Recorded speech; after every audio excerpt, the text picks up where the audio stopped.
Hello everyone, स्वागत है आप सभी का आज के सेशन में। आज मैं आपसे डिस्कस करने वाली हूँ शिक्षा मनोविज्ञान के 28% psychology objective type question. Psychology objective type question. Question number 1, psychology शब्द की उत्पत्ति किस भाषा से हुई है? साइकोलॉजी शब्द की उत्पत्ति किस भाषा से हुई है? लैटिन भाषा। Third is right answer. Question number 2, निम्नलिखित में इसमें किसमें शिक्षा मनोविज्ञान उपयोगी नहीं है? निम्नलिखित में से किसमें शिक्षा मनोविज्ञान उपयोगी नहीं है? बालक की मानसिक अस्वस्थता का पता लगाने में शिक्षा मनोविज्ञान उपयोगी है। शिक्षण विधियों के चयन में शिक्षा मनोविज्ञान उपयोगी है। छात्रों को अभिप्रेरित करने में शिक्षा मनोविज्ञान उपयोगी है। लेकिन पशुओं में प्रयोग करने पर शिक्षा मनोविज्ञान उपयोगी नहीं है। तो इसमें नहीं पूछा है, तो 4 is right answer. 4 is right answer. पशुओं में प्रयोग करने पर शिक्षा मनोविज्ञान उपयोगी नहीं है। क्वेश्चन नंबर 3, निम्नलिखित में से कौन सा क्षेत्र मनोविज्ञान के अंतर्गत नहीं आता है? निम्नलिखित में से कौन सा क्षेत्र मनोविज्ञान के अंतर्गत नहीं आता है? औद्योगिक मनोविज्ञान के अंतर्गत आता है। विकृत या क्लिनिकल मनोविज्ञान के अंतर्गत आता है। असामान्य मनोविज्ञान के अंतर्गत आता है। लेकिन राजनीतिक मनोविज्ञान के अंतर्गत नहीं आता है। राजनीतिक मनोविज्ञान के अंतर्गत नहीं आता है, तो इसमें नहीं पूछा है, तो 2 इज राइट आंसर। राजनीतिक मनोविज्ञान के अंतर्गत नहीं आता है। मनोविज्ञान व्यवहार का शुद्ध विज्ञान है, ये कथन किसका है? वाटसन का। Third is right answer. मनोविज्ञान व्यवहार का शुद्ध विज्ञान है, ये कथन किसका है? वाटसन का। Third is right answer. Question number 5, Latin शब्द साइको का अर्थ है। लैटिन शब्द साइको का अर्थ है आत्मा। लैटिन शब्द साइको का अर्थ क्या है? आत्मा। 4 is right answer. 4 is right answer.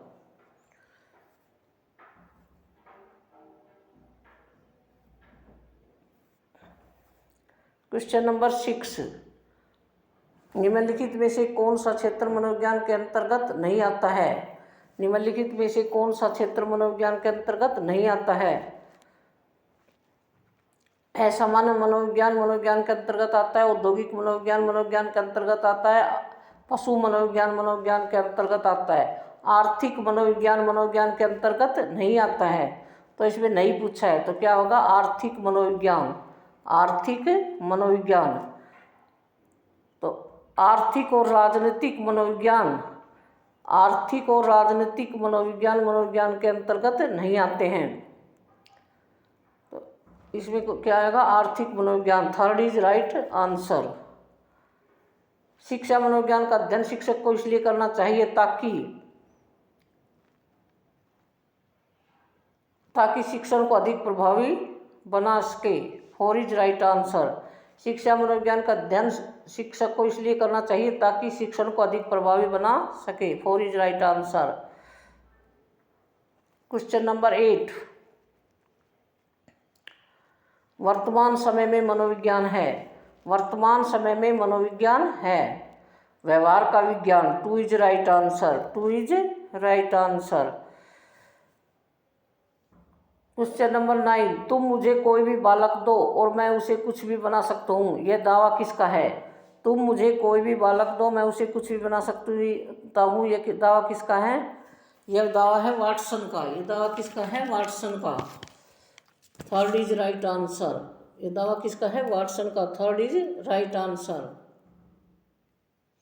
Question number 10,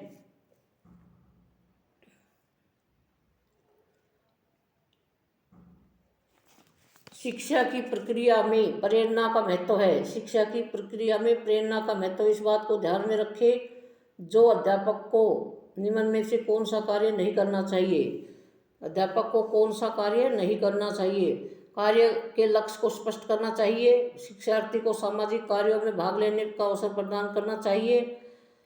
बालकों को अपने कार्यों में सफलता के अवसर प्रदान करना चाहिए। लेकिन इनका इनामों का प्रलोभन देकर बालक में प्रतिद्वंद्विता पैदा करना ये नहीं है, तो थर्ड इज राइट आंसर। और इसमें पूछा है नहीं करना चाहिए, तो थर्ड इज राइट आंसर। इनामों का प्रलोभन देकर बालकों में प्रतिद्वंदता पैदा करना, तो third is right answer. Question number 11, निम्नलिखित में से कौन सा मूल प्रवृत्ति निम्नलिखित में से कौन सी मूल प्रवृत्ति बच्चों को सीखने के लिए अभिप्रेरित करने हेतु काम में ली जा सकती है? कौन सी प्रवृत्ति बच्चों को सीखने के लिए अभिप्रेरित करने में काम में ली जा सकती है? जिज्ञासा, to is right answer, to is right answer.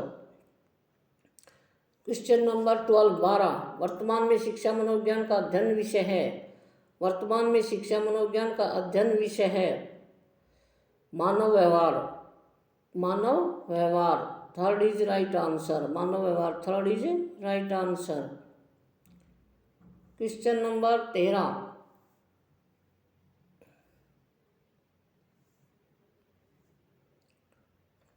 एक शिक्षक को अपने छात्र की प्रशंसा जिस आधार पर करनी चाहिए वह है। एक शिक्षक को अपने छात्र की प्रशंसा जिस आधार पर करनी चाहिए वह है जो उसे प्रश्न पूछता है, जो उसे प्रश्न पूछता है, टू इज राइट आंसर। एक शिक्षक को अपने छात्र की प्रशंसा जिस आधार पर करनी चाहिए वह है, तो इनमें जो उसे प्रश्न पूछता है, टू इज राइट आंसर। कि शिक्षाविद ने पाठ योजना के पद सुझाए हैं, कि शिक्षाविद ने पाठ योजना के पद सुझाए हैं। JF Herbert, JF Herbert, one is right answer, one is right answer. बाल विकास की दृष्टि से निम्न में कौन सा महत्वपूर्ण है? बाल विकास की दृष्टि से निम्न में से कौन सा महत्वपूर्ण है? वंश अनुक्रम एवं वातावरण, वंश अनुक्रम एवं वातावरण, to is right answer, to is right answer. Question number 16, विद्यार्थियों में सामाजिकता के गुणों का विकास करने वाली शिक्षण विधि है। विद्यार्थियों में सामाजिकता के गुणों का विकास करने वाली शिक्षण विधि है सामाजिकर्त अभिव्यक्ति, सामाजिकर्त अभिव्यक्ति, two is right answer.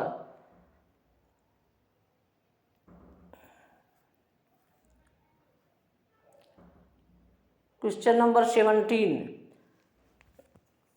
Kindergarten विधि के बहुत से गुण हैं परंतु इस विधि में मुख्य महत्वपूर्ण है।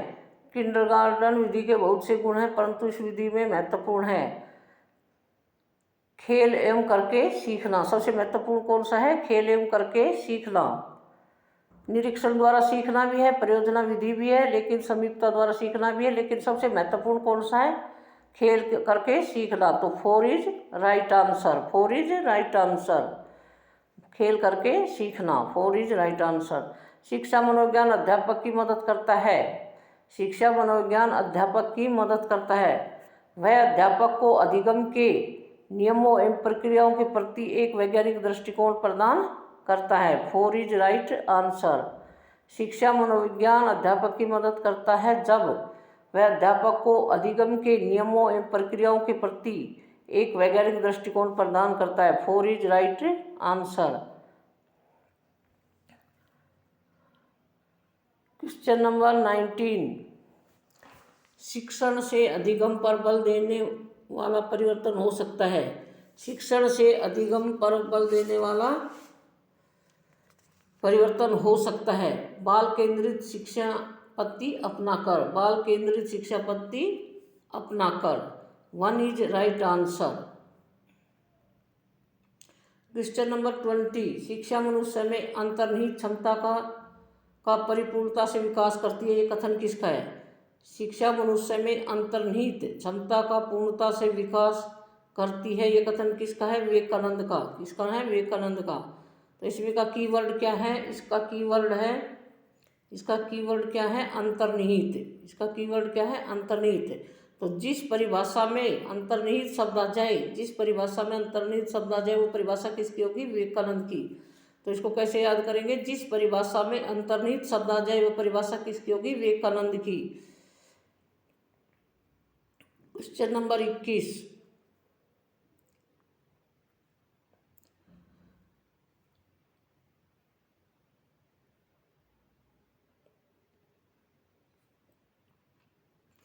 शारीरिक मानसिक व व्यक्तित्व विकास की मूल आधारशिला किस काल में रखी जाती है? शारीरिक मानसिक व व्यक्तित्व विकास की आधारशिला किस काल में रखी जाती है? बाल्यावस्था। Third is right answer. बाल्यावस्था थर्ड इज राइट आंसर। जिन प्याजे ने संज्ञानात्मक विकास की अवस्थाओं में निम्नलिखित में से कौन सा सम्मिलित है? निम्नलिखित में से कौन सा सम्मिलित है? औपचारिक क्रियात्मक अवस्था ये सम्मिलित है। संवेदगामी क्रियात्मक अवस्था ये भी सम्मिलित है। मूर्त क्रियात्मक अवस्था ये भी सम्मिलित है। मूर्त का दूसरा नाम क्या है? स्थूल क्रियात्मक अवस्था। मूर्त का दूसरा नाम क्या है? स्थूल क्रियात्मक अवस्था। तो जिन प्याजे ने संज्ञानात्मक विकास की कितनी अवस्थाएं बताई थी? 4। कितनी अवस्थाएं बताई थी? 4। उन्हें पहली है संवेदी पेशी अवस्था, संवेदीगामी क्रियात्मक अवस्था या संवेदी पेशी अवस्था। दूसरी है पूर्व संक्रियात्मक अवस्था। दूसरी कौन सी है? पूर्व संक्रियात्मक अवस्था। और तीसरी है स्थूल एवं मूर्त। तीसरी कौन सी है? स्थूल एवं मूर्त संक्रियात्मक अवस्था। और चौथी है औपचारिक संक्रियात्मक अवस्था। तो 4 is right answer. 4 is right answer.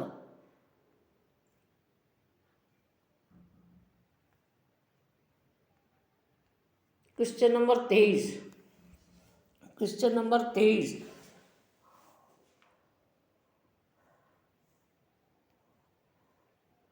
यह कथन कि एक उत्तेजक प्रतिमान जो एक प्रतिक्रिया के समय क्रियाशील है, यदि वह दोबारा होगा तो उस प्रतिक्रिया को उत्पादित करने की प्रवृत्ति रखेगा, निम्नलिखित में से किस सीखने के सिद्धांत को इंगित करता है?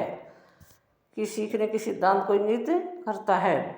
यह कथन कि एक उत्तेजक प्रतिमान जो एक प्रतिक्रिया के समय क्रियाशील है, यदि वह दोबारा होगा तो उस प्रतिक्रिया को उत्पादित करने की प्रवृत्ति रखेगा, निम्नलिखित में से किस सीखने के सिद्धांत की ओर इंगित करता है? गुथरी का प्रतिस्थापन का सिद्धांत। 2 इज राइट आंसर। गुथरी का प्रतिस्थापन का सिद्धांत 2 इज राइट आंसर।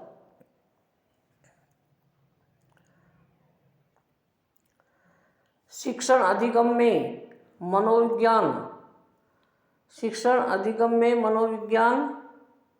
के महत्व के संबंध में निम्नलिखित में से कौन सा कथन सही है? शिक्षण अधिगम में मनोविज्ञान के महत्व के संबंध में निम्नलिखित में से कौन सा कथन सही है? विद्यार्थियों को जानने में सहायक, ये भी है। विद्यार्थियों को स्वयं को जानने में सहायक, टू भी है। प्रभावी अधिगम प्रक्रिया में सहायक, ये भी है। और शिक्षण की व्यावसायिक वृद्धि में सहायक। तो ABCD और सभी हैं। तो 4th is right answer. 4th is right answer. Ausubel के अनुसार किस प्रकार के सीखने में समस्या का समाधान निहित होता है? आशुबेल के अनुसार किस प्रकार के सीखने में समस्या का समाधान होता है? खोजपूर्ण सीखना। 3rd is right answer. Question number 26। 2 या 2 से अधिक व्यक्तियों के मध्य तथ्यों, विचारों, मतों तथा भावनाओं का आदान प्रदान क्या कहलाता है? क्या कहलाता है? संप्रेषण। 3rd is right answer. 2 या 2 से अधिक व्यक्तियों के मध्य तथ्यों, विचारों, मतों तथा भावनाओं का आदान प्रदान क्या कहलाता है? संप्रेषण। Educational psychology cognitive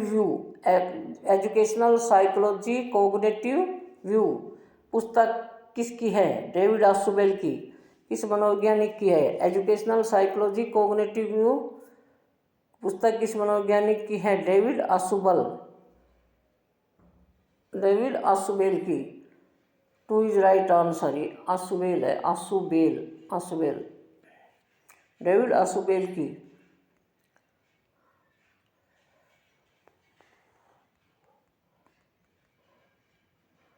question number last और 28। Question number 28। निम्नलिखित में से कौन सा कथन मानसिक स्वास्थ्य के विषय में सत्य नहीं है? निम्नलिखित में से कौन सा कथन मानसिक स्वास्थ्य के विषय में सत्य नहीं है। व्यक्तित्व की पूर्ण एवं संतुलित क्रियाशीलता ये है। तनाव, अंतर्द्वंद एवं हताशा को कम करना ये भी है। और जीवन की वास्तविकताओं को स्वीकार करने एवं सामना करने की योग्यता ये भी है। तो प्रेक्षण एवं प्रतिक्रिया निर्माण की प्रक्रिया ये नहीं है। तो 2 इज राइट आंसर। इसमें नहीं पूछा है तो 2 is right answer. 2 is right answer.